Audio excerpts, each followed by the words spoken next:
Bismillahirrahmanirrahim. Alhamdulillahirabbil alamin.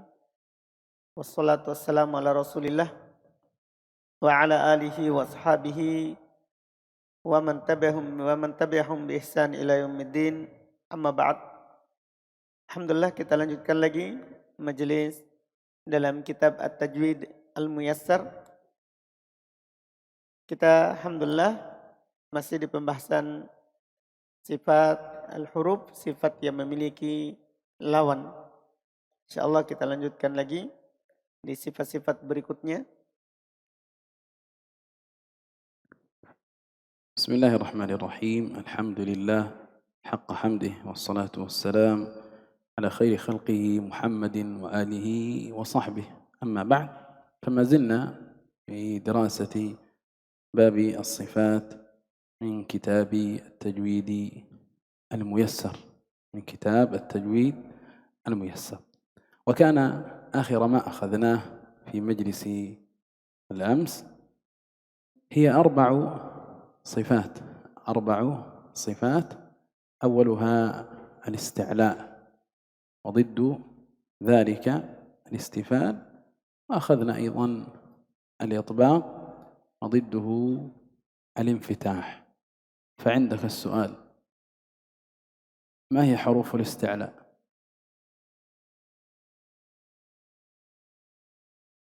Kemarin yang kita pelajari adalah sifat isti'la lawannya istifal dan itbaq lawannya infitah.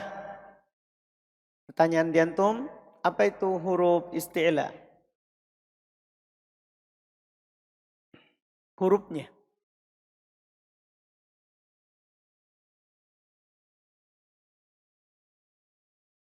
أولا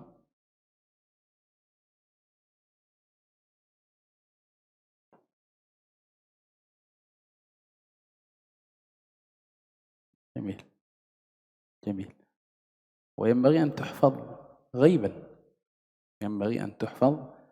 غيبا، كل ما يمر معنا في هذه الأبواب: الصفة، تعريفها، حروفها، إن كان لها أقسام، إن كان لها مراتب، هذا لابد أن يحفظ حفظا دقيقا. هكذا يا إلهام؟ عندك السؤال: ما هي حروف الإطباق؟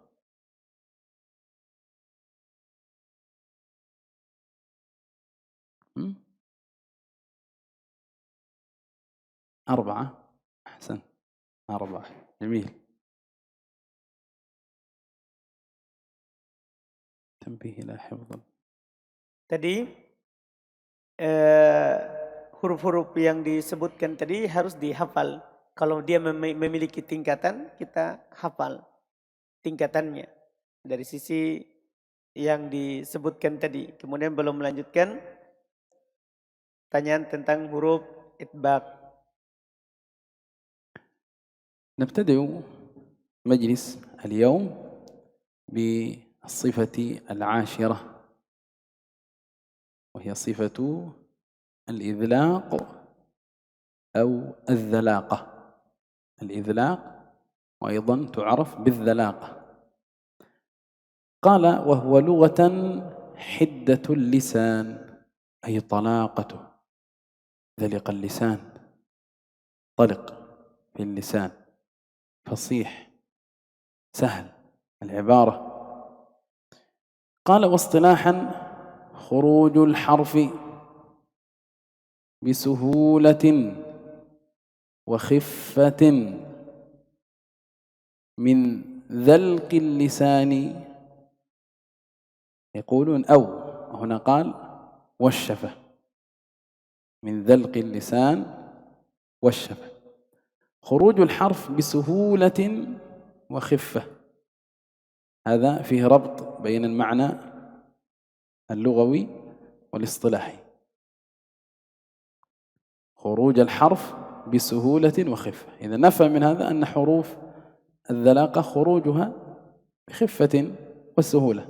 ستأتي الآن مع هذه الأحرف. قال: هذه الأحرف إما أن تخرج من ذلق اللسان، أي طرف اللسان، أو طرف الشفة، أي طرفهما. قال وحروف الإذلاق 6 يجمعها قولك فر من لب أو فر من لب، الفاء والراء والميم والنون واللام والباء. إذن 6 أحرف هي حروف الذلاقة. ولاحظ أن هذه الأحرف إما أن تخرج من طرف اللسان أو من طرف الشفة، فالفاء خروجها من طرف اللسان مع أطراف الثنايا العليا من طرف الشفة، باطن الشفة مع أطراف الثنايا العليا، وهكذا الراء من طرف اللسان مع لثة الثنايا، والميم من طرفي بانطباق الشفتين، والنون من طرف اللسان مع اللثة، واللام أدنى اللسان إلى منتهى الحافة، وهكذا الباء بانطباق الشفتين. فهذه الحروف إما أن تخرج من ذلق اللسان أو ذلق الشفة. Kata beliau, kita masuk di hari ini sifat yang ke-10 dari sifat huruf, yaitu al-idlaq atau ad-dhalaqah. Dia secara bahasa adalah hiddatul lisan. Bermakna tolaqatuh, mudahnya. Iya. Lisan, terbebasnya atau terlepasnya. Lisan ketika mengucapkannya, ini secara bahasa. Adapun secara istilah adalah, menurut istilah, dia adalah keluarnya huruf dengan mudah. Keluarnya huruf dengan mudah. Khurujul al-harfi bisuhulah. Keluarnya huruf dengan mudah, wa khifati, dan ringan. Min dalqil lisan. Dia keluar dari ujung lisan, ujung lidah, atau di sini dikatakan wasyafah, atau keluarnya dari bibir. Hurufnya al-idlaq ini atau dhalaqah, dia keluar dari ujung lidah atau dari bibir, yaitu ujung keduanya. Ujung lidah dan ujung bibir atau ujung bibir. Keluarnya dan hurufnya al-idlaq ada 6. Hurufnya ada 6. Yaitu terkumpul dalam ucapan kamu firra, bisa juga farra. Firra min lubbin. Ini 6 huruf dari huruf idlaq. Perhatikan kata Syekh tadi, lahid, perhatikan bahwa dari 6 huruf ini, keluarnya itu apakah dia di ujung lidah atau di bibir. Di ujung bibir. Perhatikan huruf fa. Keluar dari perut bibir bawah dan ujung gigi atas. Ro. Keluar dari ujung lidah ketemu ujung lidah ke dalam, kemudian ketemu dengan gusi atas, kemudian mim keluar dari 2 bibir, nun ujung lidah gusi pangkal gigi, kemudian lam adana hafatal lisan, pinggir lidah bagian depan sampai ke ujung depannya, ketemu dengan gusi atau pangkal gigi kiri kanan, ya, atau kiri atau kanan. Kemudian ba, di mana keluarnya di bibir, Ini kalau antum perhatikan dia 2, antara 2. Apakah ujung lidah atau ujung bibir? Ini antum perhatikan yang Syekh sebutkan tadi. وانتبه إلى قوله في التعريف خروج، هذه كلمة نحتاجها بعد قليل إن شاء الله.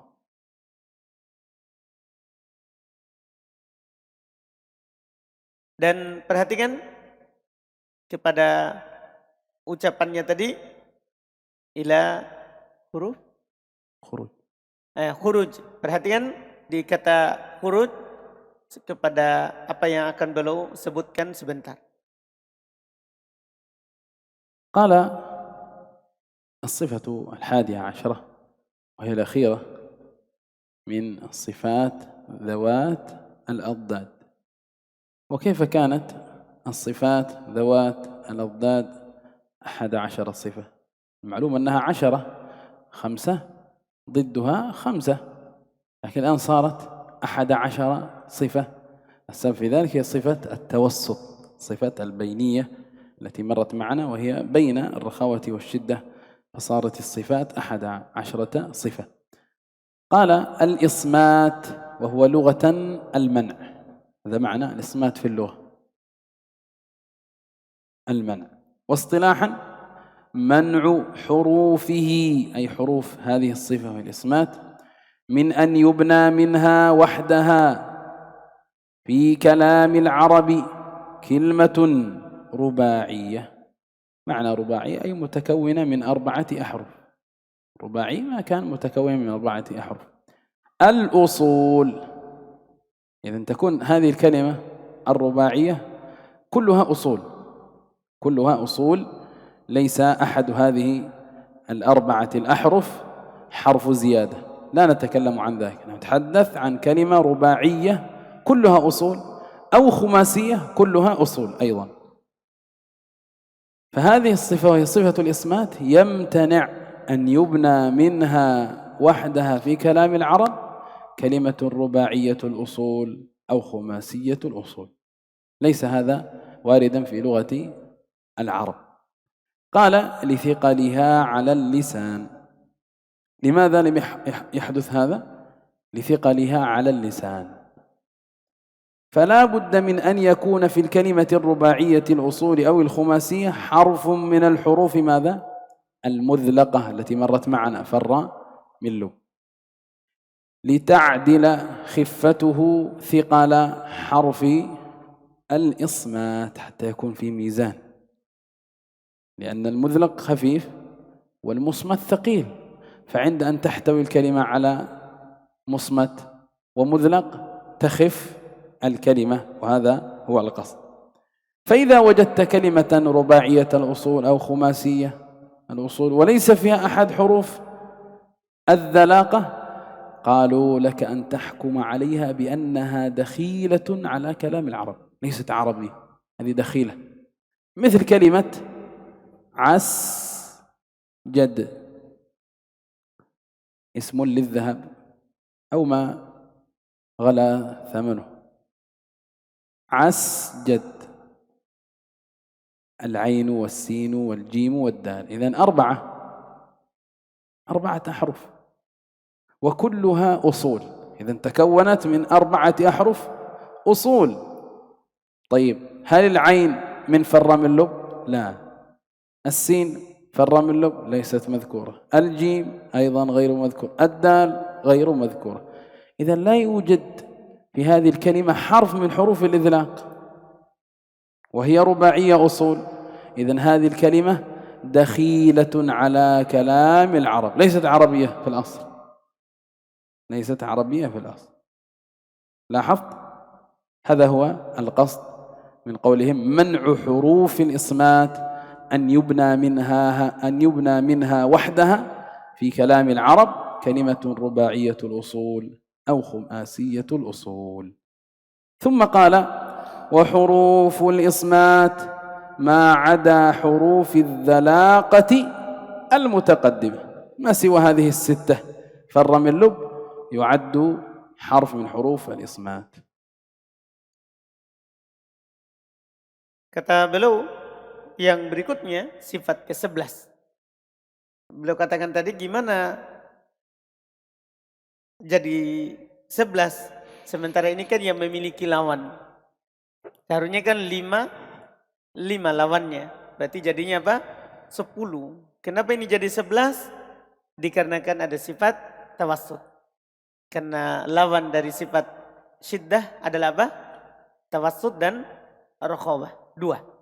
Sehingga menyebabkan 11. Kan ada satu sifat lawannya 2. Kan ada satu sifat lawannya dua. Yaitu sebelumnya, sifat tawassut. Sifat tawassut. Nah sekarang sifat ke-11 adalah sifat al-ismat. Sifat al-ismat, dia secara bahasa adalah al-man'u, melarang, menahan. Menahan. Iya, ini secara bahasa. Adapun secara istilah adalah man hurufihi. Terhalanginya dan tertahannya hurufnya min an yubana minha wahdaha fi kalamil arabi kalimat rubaiyatul usul. Terhalanginya atau tertahannya huruf-hurufnya dari dibangun darinya saja dalam kalimat Arab kata yang 4 asli atau 5 asli. Dikatakan ismat adalah tertahannya hurufnya nanti, huruf ismat dari terbangunnya kata bahasa Arab yang asli 4 huruf. Asli 4 huruf yang tidak ada tambahannya. Tidak ada tambahannya. Atau asli 5 huruf yang tidak ada tambahannya. Asli 5 huruf yang tidak ada tambahannya. Ini dimaklumi kalimat Arab itu terbagi dua. Ada asli, ada tambahan. Ada asli, ada tambahan. Jadi ini terhalangnya huruf-huruf ismat ini dari dibangun darinya kalimat bahasa Arab yang 4 asli atau 5 asli. Kenapa terhalang? Lithiqaliha 'alal lisan, karena berat di lisan. Karena berat di lisan. Iya, berat diucapkan. Ini kenapa terhalang dibangun kalimat Arab, artinya tidak ada kalimat Arab yang seperti ini. Karena tidak boleh, tidak bisa. Yang 4 huruf asli yang terbangun dari hurufnya nanti. Tidak ada kalimat Arab karena berat diucapkan. Maka harus ada pada kalimat yang 4 asli itu atau 5 asli itu salah satu dari huruf mudlaqah. Salah satu dari huruf yang pertama tadi. Ketika ada huruf 4 asli, ada kata bahasa Arab 4 asli atau ada kata bahasa Arab 5 asli, pasti di dalam kata itu ada huruf idlaq. Tidak boleh semua hurufnya di dalamnya adalah apa? Ismat. Pasti kalau dia 4 asli atau 5 asli, pasti di dalamnya terdapat huruf idlaq. Tidak boleh semua hurufnya adalah apa? Ismat. Tidak dibolehkan. Ya. Kenapa bisa harus ada huruf idlaq? Lita'dila khifatuhu. Supaya itu menyaingi ringannya itu. Ringannya itu menyaingi yang berat. Ya. Ringannya itu menyaingi yang berat yang ada pada huruf apa? Ismat. Yang ada pada huruf ismat. Ini yang beliau katakan tadi. Jika antum dapatkan. Jika antum dapatkan. Ada kalimat 4 huruf asli. Ada kalimat 4 huruf asli. Tapi di dalamnya tidak ada huruf idlaq. Maka ketahuilah itu adalah ad-dakhilah. Itu yang diserap ke dalam bahasa Arab. Bukan Arab asli. Itu adalah kalimat yang dimasukkan dalam bahasa Arab. Tapi bukan bahasa Arab asli. Seperti yang beliau contohkan tadi adalah kata asjad. Adalah kata apa? Asjad. Dia bermakna asjad adalah nama untuk emas atau sesuatu yang mahal harganya. Sesuatu yang mahal harganya namanya asjad. Ini kalau antum perhatikan kata asjad, ada nggak huruf idlaq di dalamnya? Huruf idlaq kan sudah lewat tadi. Apa hurufnya tadi? Hurufnya adalah apa? Firro min lub. Perhatikan, apakah ada huruf fa? Hurro min, nun, lam, ba, tidak ada. Paham kan? Berarti ini semua huruf apa ini? Huruf ismat. Tidak ada di dalamnya huruf idlaq. Kan begitu? Harusnya tadi tidak ada. Tidak boleh ada kata bahasa Arab 4 asli. Ini asjad 4 asli. Tidak boleh ada 4 asli yang hurufnya adalah apa? Semuanya dari huruf ismat. Tidak ada. Nah kalau antum dapat begini berarti ini kalimat apa? Serapan. Diserap ke dalam bahasa Arab. Karena asalnya tidak boleh. Dan huruf-huruf ismat adalah selain huruf al-idlaq tadi. Selain firra min lub berarti ismat. Berarti ismat. Selain 6 huruf tadi berarti dia adalah hurufnya ismat. قال في الحاشية لاحظ صفتا الإذلاق والإصمات لا يترتب عليهما شيء من حيث الأداء. لا يترتب عليهما شيء من حيث الأداء.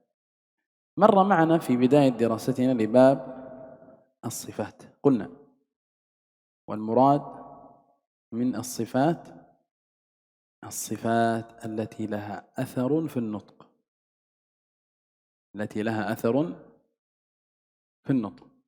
وأشرنا إلى هذه المسألة التي نأخذها الآن، وهو الكلام عن الإصمات والإذلاق.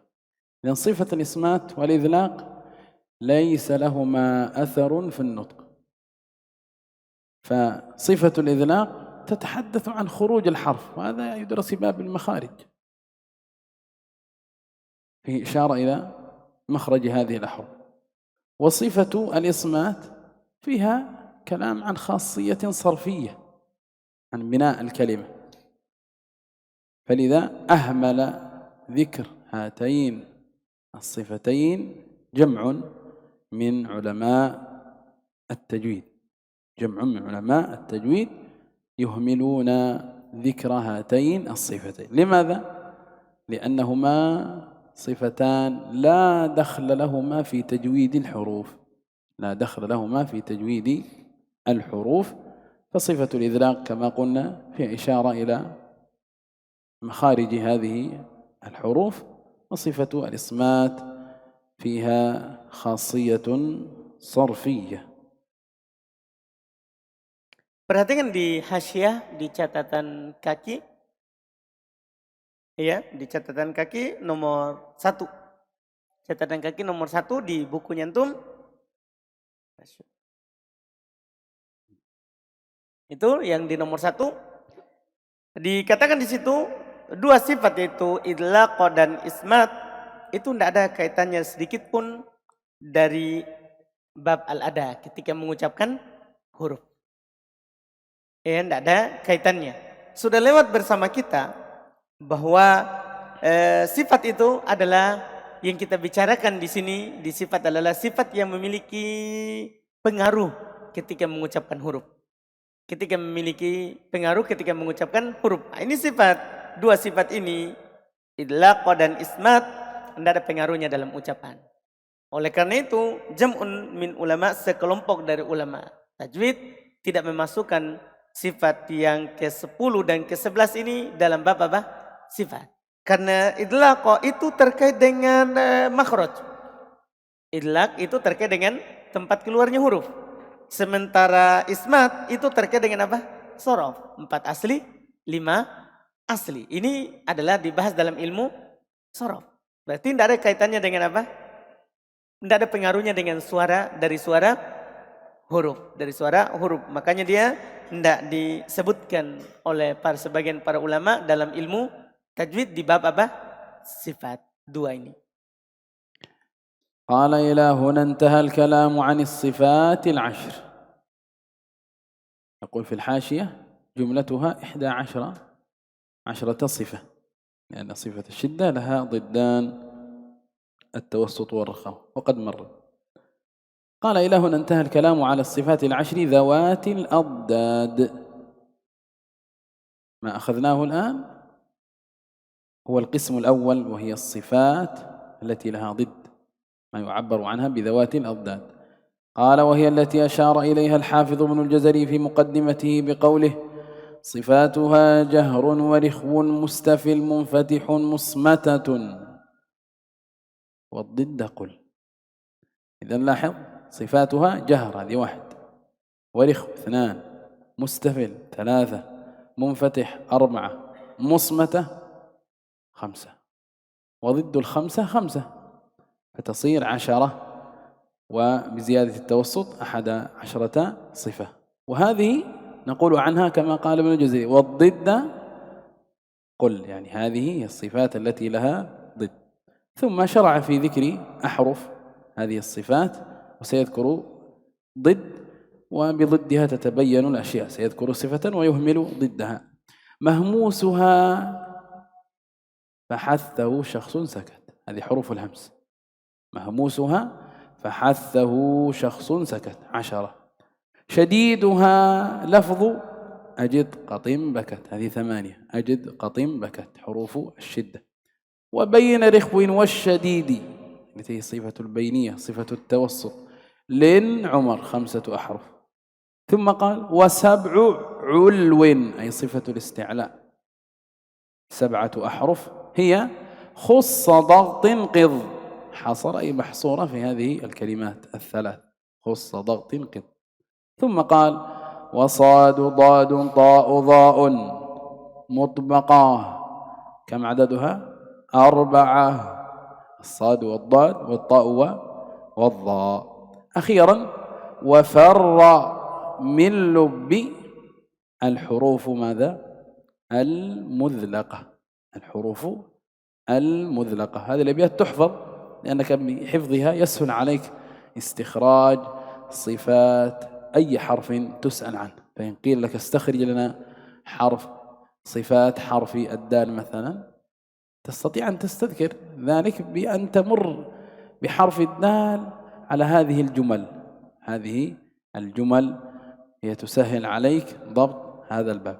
فإن وجدت الحرف في هذه الجملة وإلا فهو في صفة الضد.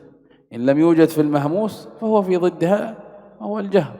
إن لم يوجد في الشديد فهو في ضدها إما التوسط وإما الرخاوة. إن لم يوجد في العلو الاستعلاء فهو في صفة الضد الاستفال. إن لم يوجد في المطبق فهو في المنفتح. إن لم يوجد في المذلق فهو في المصمت وسيأتي معنا إن شاء الله. Baik, berikutnya beliau berkata sampai di sini berarti selesai kita berbicara tentang 10 sifat yang memiliki lawan. 10 sifat yang memiliki lawan. Berarti di hasyiah jumlahnya itu ada 11 bukan 10. Tadi beliau katakan di atas katanya selesai kita berbicara di atas sifat yang 10. Di catatan kaki, di bawah catatan kaki kedua, jumlahnya ada 11. Karena sifat syiddah memiliki 2 lawan, yaitu tawassut dan rokhawah. Sebagaimana yang telah lewat. Dia yang diisyaratkan oleh Al-Hafidh Ibnul Jazari rahimahullah dalam muqaddimahnya dengan ucapan beliau, sifatuha jahrun wa rikhwun mustafil, munfatihun musmatatun wa diddu kul.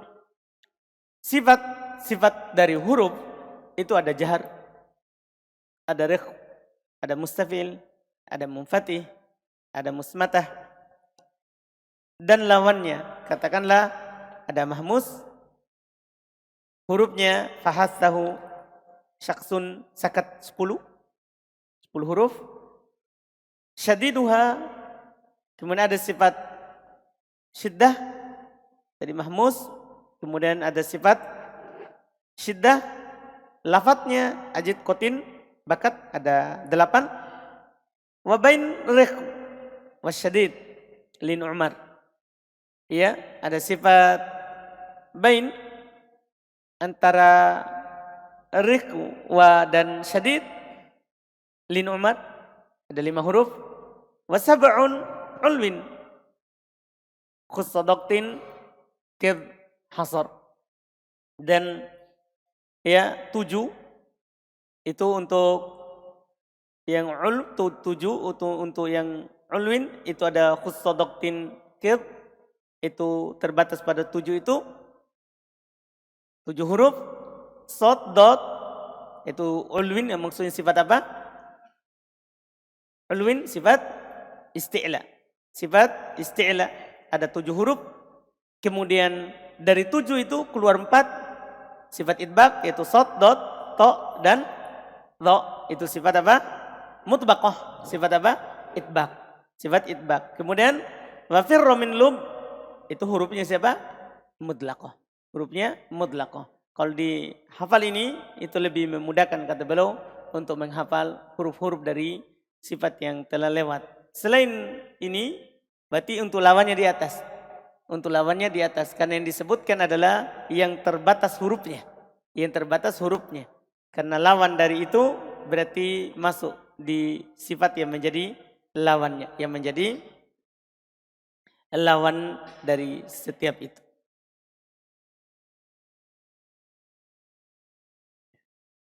ثم قال أما الصفات التي لا ضد لها، هذا القسم الثاني من الصفات اللازمة كما مر، الصفات التي لا ضد لها، وهي الأولى الصفير. إذن أول الصفات من الصفات التي لا ضد لها صفة الصفير. قال من معانيه في اللغة حدة الصوت، هذا من معاني الصفير في اللغة. حدة بمعنى قوة، قوة الصوت. قال واصطلاحا صوت زائد يخرج من بين الشفتين، صوت زائد يخرج من بين الشفتين. هذا الصوت يشبه صوت الطائر، يشبه صوت الطائر، وهذا واضح في حروف الصفير. قال عند النطق بحروفه الثلاثة، وهي أص هذه الصاد، وأس هذه السين، وأز هذه الزاي. إذن هذه حروف الصفير الثلاثة، صوت زائد يخرج من بين الشفتين. هذا الصوت يشبه صوت الطائر، يشبه صوت الطائر. هناك تعريف آخر بعض المعاصرين يقول حدة في صوت الحرف، فيه ربط بين تعريف الاصطلاحي واللغوي. حدة أي قوة كما مر في صوت الحرف. ما سببها؟ قال تنشأ من مروره في مجرى ضيق، تنشأ من مروره في مجرى ضيق. إذا ما هو سبب هذه القوة التي هي الصفير، القوة في صوت الحرف؟ سببها أن صوت هذه الأحرف يمر في مجرى ضيق، يمر في مجرى ضيق. لذلك الإمام ابن الطحان رحمه الله، ومن أئمة التجويد المتقدمين وعلماء القرن السادس رحمه الله، الإمام ابن الطحان يقول كالصوت الخارج من ضغط ثقب، كالصوت الخارج من ضغط ثقب. لو جاءت الرياح وهناك ثقب خرم يسير في أحد الجدران، فإنه يدخل الريح من هذا الموضع ويحدث صوت صفير. هذا معلوم، لا سيما من سكن في البوادي تسمع هذا الصوت، صوت يشبه صوت الطائر الذي هو الصفير. Berikutnya kita masuk di sifat yang kedua. Sifat allati la diddalaha, sifat yang tidak memiliki lawan. Ini sifat bentuk yang kedua. Karena bentuk pertama yang memiliki lawan. Sekarang yang tidak memiliki lawan. Sifat yang pertama dari sifat yang tidak memiliki lawan, tidak ada pasangannya, sifat as-safir. Sifat as-safir. Di antara makna sifat as-safir secara bahasa adalah hiddatus saut, kuatnya suara. Kuatnya suara. Adapun secara istilah dia adalah sautun zaid. Dia adalah suara tambahan. Suara tambahan yang keluar di antara dua bibir. Suara tambahan yang keluar di antara dua bibir mirip suaranya burung. Mirip suaranya burung ketika mengucapkan salah satu dari 3 huruf. Ketika kita mengucapkan salah satu dari 3 huruf akan ada suara tambahan. Akan ada suara tambahan yang keluar di antara dua bibir mirip dengan suara apa? Burung. Dia adalah huruf shad, sin yang tanpa titik, muhmalatan maksudnya tanpa titik. Kemudian zai, ini 3 huruf sofir. Ini 3 huruf sofir. Ada di sana pengertian lain. Pengertian lain dari pengertian sofir disebutkan adalah hiddatun fi sautil harf. Dia adalah kuatnya suara huruf yang tansya'u min mururihi fi majron doyik. Fi majron doyik. Dia katanya dia adalah suara yang kuat yang muncul karena huruf itu lewat di tempat yang sempit. Huruf itu lewat di tempat yang sempit sehingga menghasilkan suara seperti tadi suara burung. Disebutkan oleh Ibnu Tuhan termasuk ulama yang mutaqaddimin yang terdahulu di dalam mengarang yang bahas ilmu ini, ya beliau di kurun yang ke-6 menyebutkan bahwa dia seperti suara atau yang mengalir yang menabrak sesuatu terus keluar dari tempat yang sempit. Ini kita dengar biasa kalau tinggal di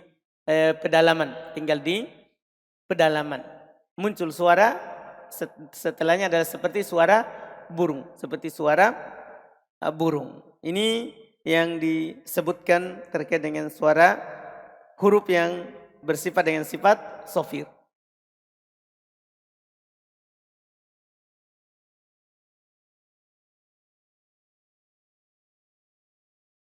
ولاحظ إلى هذه الصورة التوضيحية،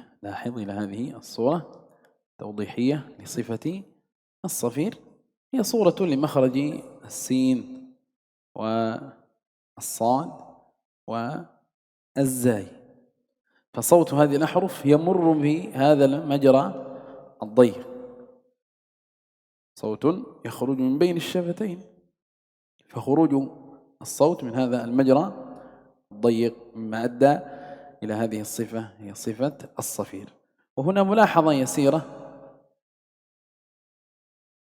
تتكرر عند كثير من الطلبة، وهي إعمال الشفتين في حروف الصفير، يعني أن تكون قراءته دائما إن نطق حرف صفير أن يضم شفتيه. هذا كثيرة، الصالح، الصابرين، الصادقين، صا، هذا غير صحيح.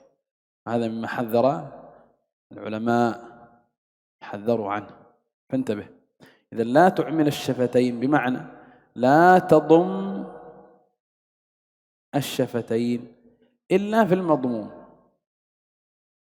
إذا متى نضم الشفتين؟ في الحرف المضموم فحسب. أما في المفتوح أو المكسور أو الساكن لا يصح أن تضم شفتيك.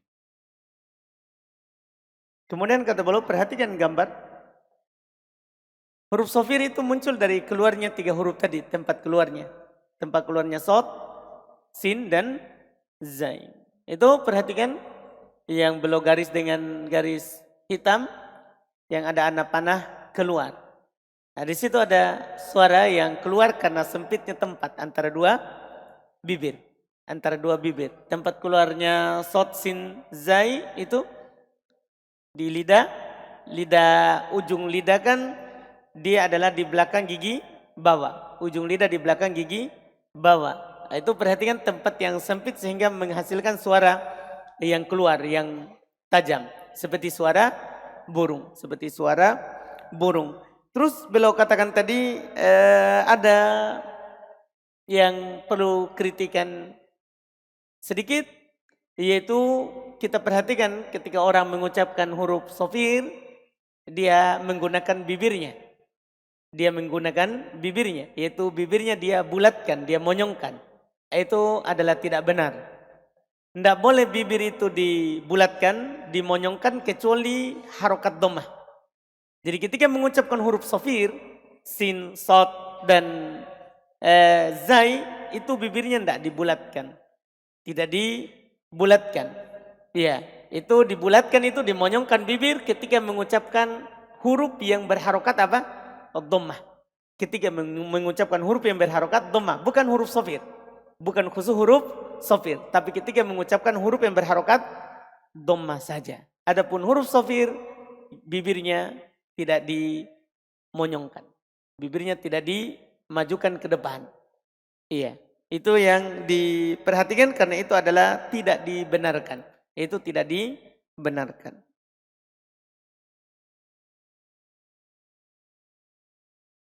ثم قال صفة الثانية من الصفات التي لا ضد لها صفة القلقلة. قال وهي لغة التحريك والاضطراب. تقلقل الشيء يتحرك واضطرب. واصطلاحا اضطراب المخرج عند النطق بالحرف. والكثير مما قرأنا يقولون اضطراب صوت الحرف في المخرج عند النطق بالحرف ساكنا. إذا متى تكون القلقلة؟ في حال سكون الحرف حتى يسمع له نبرة قوية. هذه النبرة القوية هي القلقلة. النبرة القوية هي القلقلة. إذا القلقلة اضطراب المخرج، وكما قلنا صوت الحرف في المخرج عند النطق بالحرف ساكنا. عند النطق بالحرف ساكنا. متى تظهر القلقلة؟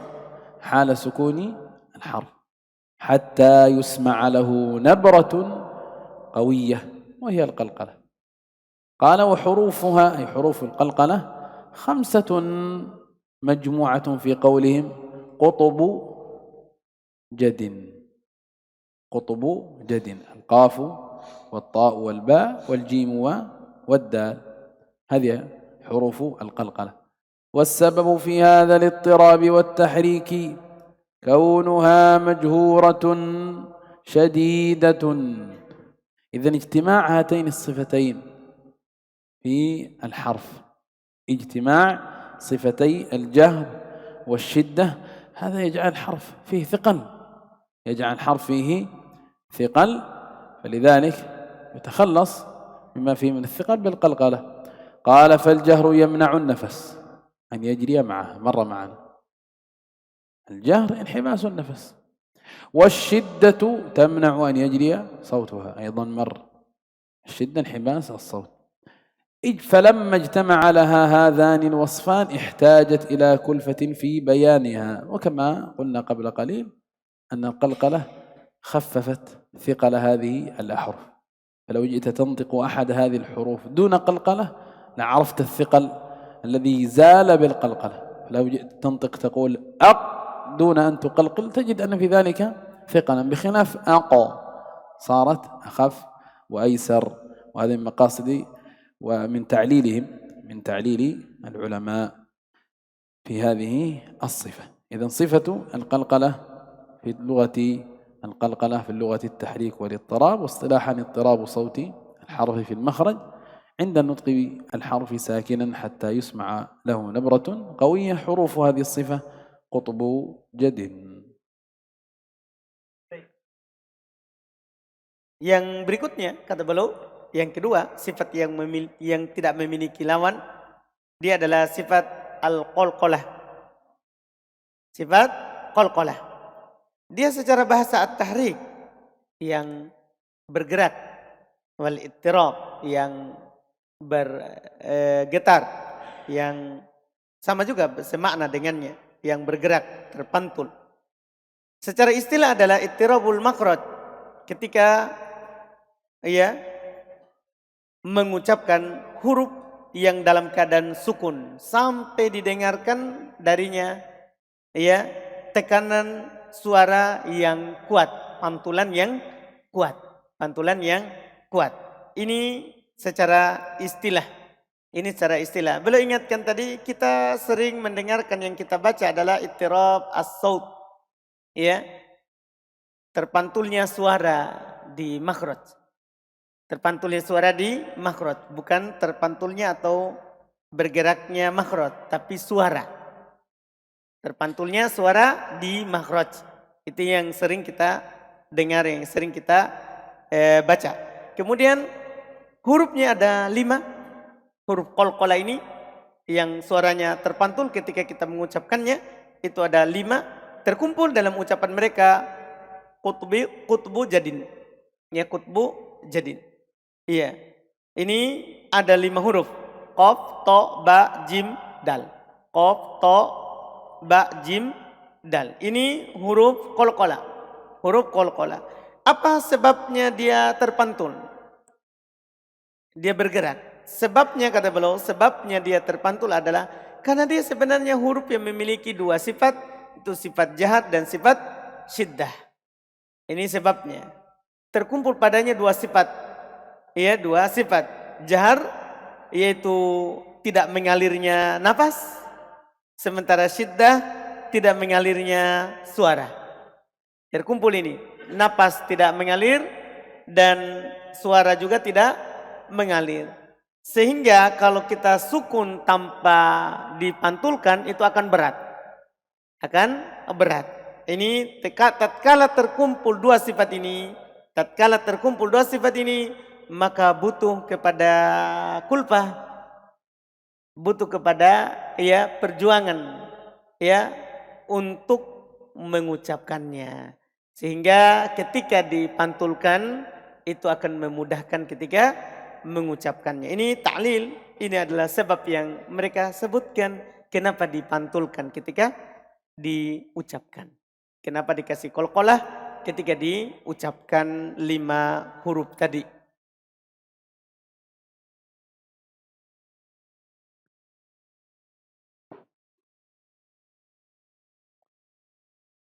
لاحظ هذه صورة تقريبية توضيحية لهذه الصفة وهي صفة القلقلة. قال في اللغة كما مر الحركة الاضطرابية، التحرك والاضطراب، القصد واحد. تقول العرب تقلقلت القدر على النار، أي اهتزت واضطربت. هذه القدر عند غليان ما فيها يحصل لها اضطراب، يحصل لها تحرك. هذه هي القلقلة في اللغة، هذه هي القلقلة في اللغة. ثم ذكر تعريفا غير الذي مر معنا، وهو بمثابة الشرح، مثابة الشرح للقلقلة. فهو يقول القلقلة إخراج الحرف المقلقل حالة سكونه بالتباعد بين طرفي عضو النطق. قوله بين طرفي عضو النطق أي في المخارج، كل حرف بحسبه، دون أن يصاحبه شائبة حركة. هذا أهم ما في هذا التعريف، دون أن يصاحبه شائبة حركة. إذا نطقت المقلقل لا تخلطه بحركة من الحركات الثلاث، لا تقلقل مع فتح أحد، ولا تقلقل مع كسر أحد أو ضم أحد. لا نحتاج أن نخلط المقلقل بشائبة حركة من الحركات الثلاث. إذا ما معنى هذا التعريف؟ يقول في الحرف المقلقل يحصل تباعد، هذا التباعد في المخرج، لكن انتبه أن يحصل تباعد في الفك الذي هو الحركة. إذا يحصل تباعد في المخرج، فمثلا في القاف مخرج القاف كما مر معنا أقصى اللسان مع الحنك اللحمي. التباعد يحصل في هذا الموضع. أقو lihat saya أقو. لاحظ أن الفك لا يتحرك، الفك لا يتحرك، والمخرج يحصل فيه ايش؟ تباعد. فإذا قلت أقا هنا تحرك ايش؟ الفك، هذه فتحة، هذه حركة. إذن يحصل تحرك في المخرج، اضطراب في المخرج. أما الفك لا يتحرك، لأن تحرك الفك هو الحركة، وقد مر معنا أنه لا يصح خلطه بشائبة حركة من الحركات الثلاث.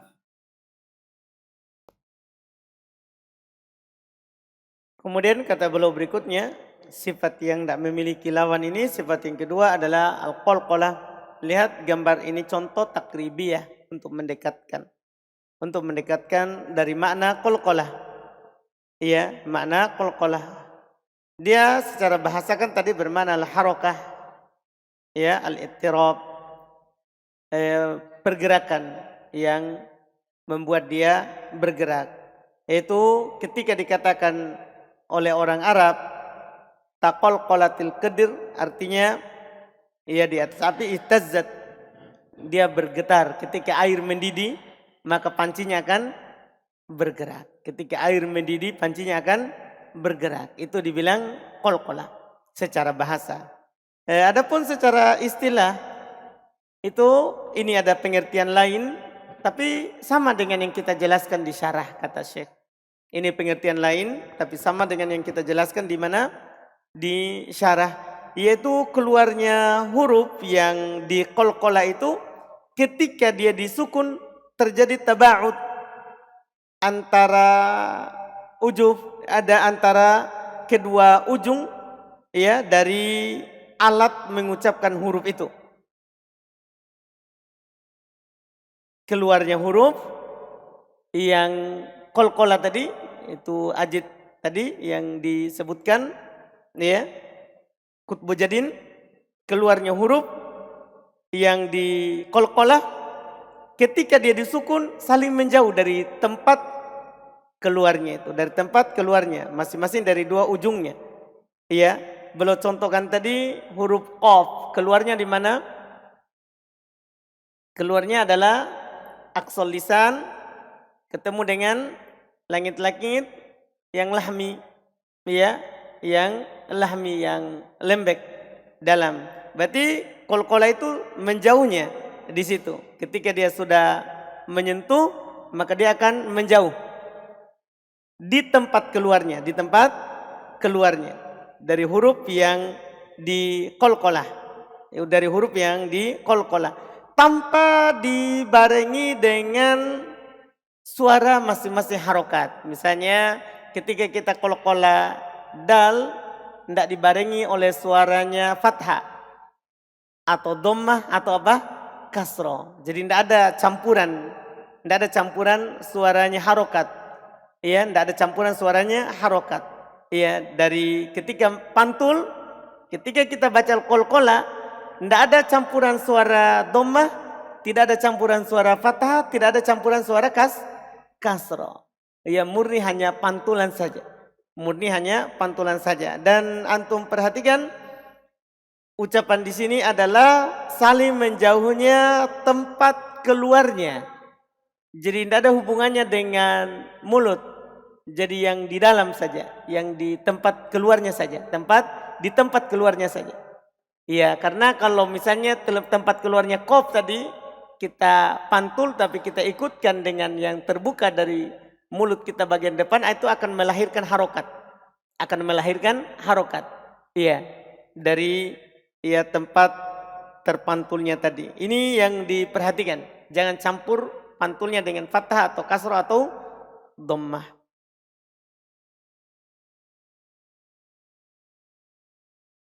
ثم قال مراتب القلقلة. قال وللقلقلة 3 مراتب. 3 مراتب. وليس هذا المذهب مختارا عند قراء الشام. هذا الغالب هو مذهب قراء مصر المعاصرين، أن للقلقلة 3 مراتب. قراء الشام على ما نص المتقدمون عليه أن للقلقلة مرتبتان. نقرأ ما ذكر المؤلف. قال وللقلقلة 3 مراتب أعلاها المشدد الموقوف عليه نحو الحق أشق، فالساكن فاء، هذه المرتبة الثانية. فالساكن الموقوف عليه نحو السجود، هذا مخفف ليس مشدد.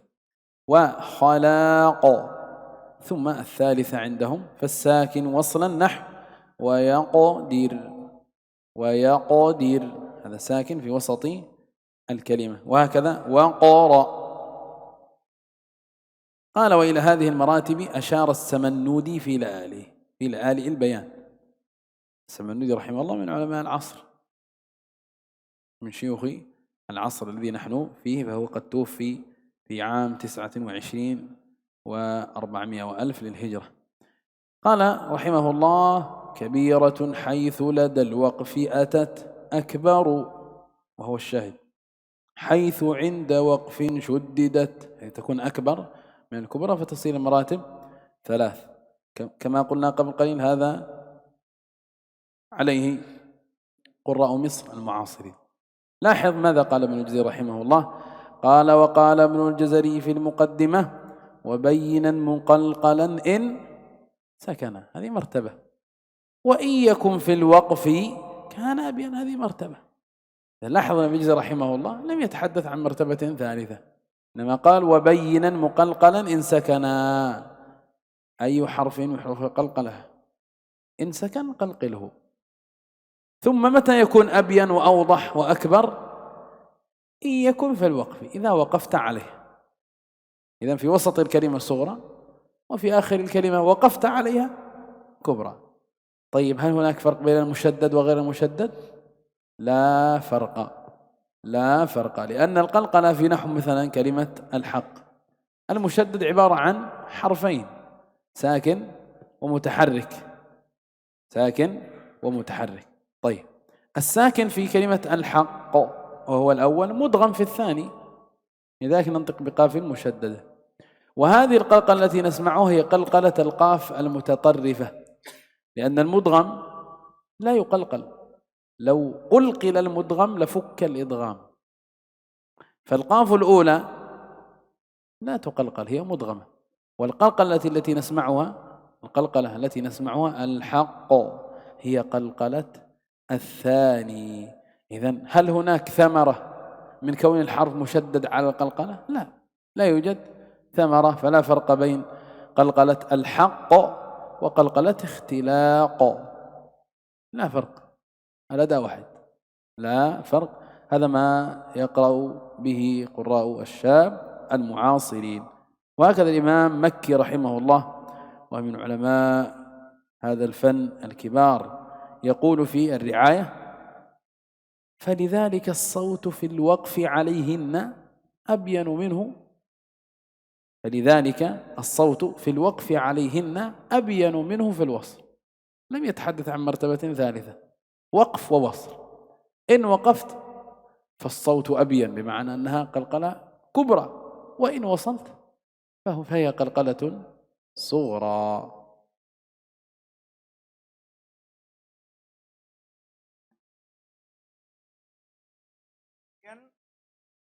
Kata beliau berikutnya, marotib al-qalqalah, tingkatan dari qalqalah. Untuk qalqalah ini ada 3 tingkatan. Untuk qalqalah ini ada 3 tingkatan. Ini bukan madhab yang dipilih di sisi qurra Syam. Ini adalah madhab yang dipilih di sisi qurra Mesir, yang ada 3 tingkatan. Kalau qurra Syam dia hanya 2 tingkatan saja. Hanya 2 tingkatan. Ini yang di sini di buku ini disebutkan adalah di qurra Mesir. Iya. Dikatakan ada 3 tingkatan, yang paling tingginya adalah al-musyaddadah al-mauquf alaihi. Qalqalah ketika didapatkan huruf qalqalah yang paling tingginya adalah yang bertasdid, yang berhenti di atasnya. Kita waqaf di atasnya dan dia dalam keadaan apa? Bertasdid. Iya, bertasdid. Dan beliau ingatkan tadi di akhir, maksudnya qalqalahnya itu di huruf yang terakhir. Di huruf yang terakhir, seperti pada kata al-haq dan asyaq. Yang itu yang pertama. Tingkat yang kedua as-sakin al-mauquf alaih. Tingkat yang kedua ada huruf qalqalah sukun terus berhenti di atasnya. Kalau tadi bertasdid, kalau ini ada huruf qalqalah sukun berhenti di atasnya. Seperti kata as-sujud kita berhenti di atasnya, khalaqa kita berhenti di atasnya. Ini tingkatan kedua, sukun yang kita waqaf di atasnya. Tingkat pertama bertasdid yang kita waqaf di atasnya. Tingkat ketiga as-sakin wasla, sukun dan kita baca sambung, kita tidak berhenti di atasnya. Sukun ada huruf qalqalah sukun, kita berhenti di atasnya, seperti wa yaqdir ini dan waqra. Di 3 tingkatan ini diisyaratkan oleh al-Imam As-Samannudi rahimahullahu taala di La'ali al-Bayan, dengan termasuk beliau ulama asar, dia masuk ulama yang terakhir dengan ucapannya kabiratun haitsu ladal waqfi atat. Ini yang pertama, dia kabir ketika dia datang di waqaf, itu dianggap kabir. Kemudian akbar haitsu inda waqfin syuddidat. Terus lebih besar lagi karena kabir besar, itu qalqalah yang disebut qalqalah tadi yang tingkatan kedua kalau di waqaf berhenti sukun. Kemudian akbar lebih besar, tadi tingkatan yang lebih tinggi ketika di waqaf di atas yang bertasdid. Berarti dia sebutkan berapa? 3 tingkatan. Sementara Al-Imam Ibnul Jazari rahimahullah dalam muqaddimah hanya mengisyaratkan 2 tingkatan. 2 tingkatan. Yaitu dengan ucapan beliau wabayyinan muqalqalan insakana wa in yakun fil waqfi kana abyana. Qalqalah itu akan jelas ketika dia bersukun. Qalqalah itu akan jelas ketika dia bersukun. Dan kalau dia di waqaf maka itu akan lebih jelas. Berarti hanya ada kata jelas dan lebih jelas. Hanya ada 2 tingkatan, yang disebutkan. Kemudian tadi yang belum singgung bahwa ketika yang bertasdid ya, yang qalqalah itu adalah huruf yang kedua. Huruf yang kedua. Karena kalau yang pertama pasti kita buka tasdidnya. Kalau huruf yang pertama berarti kita akan buka tasdidnya. Ini yang terjadi qalqalah padanya adalah pada huruf yang kedua. Itu pada yang bertasdid. Yang terjadi qalqalah adalah pada huruf yang kedua. إذن هذا هو ما أخذناه في مجلس اليوم. أخذنا 4 صفات. الصفة الأولى صفة الإذلاق، خروج الحرف من ذلق اللسان أو الشفة، حروفه فرة من له. ثم أخذنا صفة الإصمات وهي ضد الإذلاق، وقلنا أن الإصمات هو امتناع انفراد حروف هذه الصفة بكلمة رباعية أصول أو خماسية أصول، فلو وجد حكمنا على هذه الكلمة بأنها دخيلة على كلام العرب.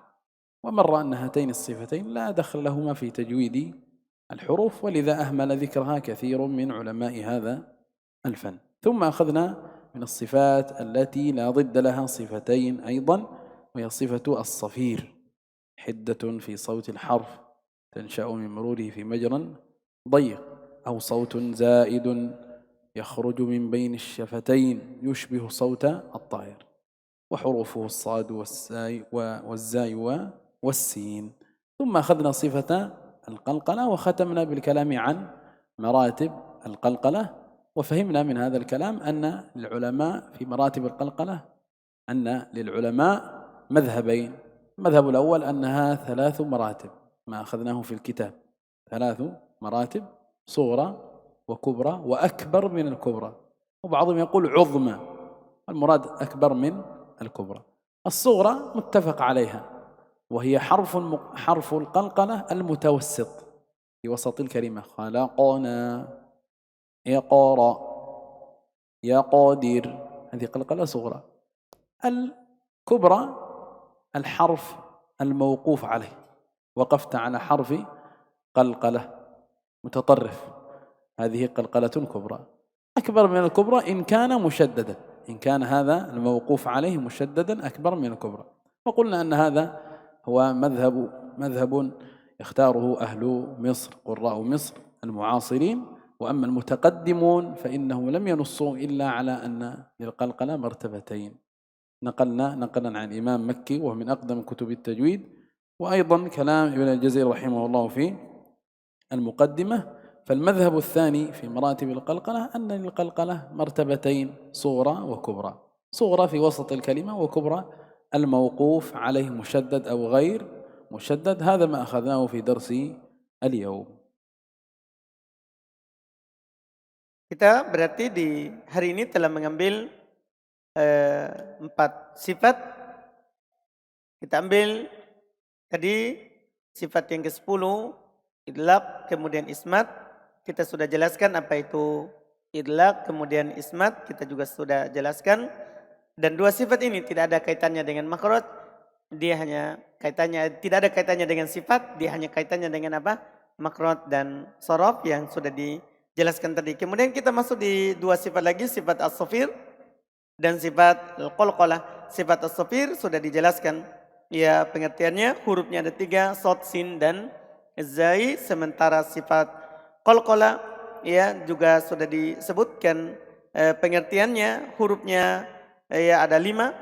Hurufnya ada dan kita tutup dengan tadi pembahasan marotib al-qalqalah, bahwasanya dalam marotib al-qalqalah ada 2 madhab, ada yang mengatakan dia 3 tingkatan, itu madhab yang pertama, madhabnya Qurra Mesir, kemudian ada yang mengatakan 2 tingkatan saja, yaitu ini madhabnya Asyam, dan telah disebutkan oleh Al-Imam Makki tadi, dari mutaqaddimin, dari kalangan orang terdahulu dari yang menjelaskan ya ilmu ini, dia hanya 2 tingkatan. Yang mengatakan ya 3 tingkatan sepakat kalau dia berada di tengah, kalau dia berada di wasat ketika dibaca sambung itu sugro, kemudian ada kubro dan ada kabir. Adapun yang mengatakan hanya 2 martabah, itu kalau di tengah berarti sugro, kalau di ujung waqaf dan yang bertasdid itu hanya ya kubro dan sugro. Itu yang disebutkan dari 2 ya madhab yang disebutkan. Dan madhab yang kedua itu madhabnya siapa? Orang Syam. إذن نكتفي بهذا في مجلسي اليوم، وأكرر ينبغي حفظ هذا الباب حفظا دقيقا، كما حفظنا باب المخارج نحفظ إن شاء الله باب الصفات، وسيكون معنا إن شاء الله مراجعة لباب الصفات على حدة. Kita cukupkan dengan apa yang kita ambil ini, dan saya ulangi lagi, sepantasnya dihafal bab sifat sebagaimana kita hafal bab makhraj. Kita hafal bab sifat sebagaimana kita hafal bab makhraj. سبحانك وبحمدك لا إله إلا أنت نستغفرك ونتوب إليك، وصلى الله وسلم على نبي محمد وعلى آله وصحبه أجمعين. السلام عليكم.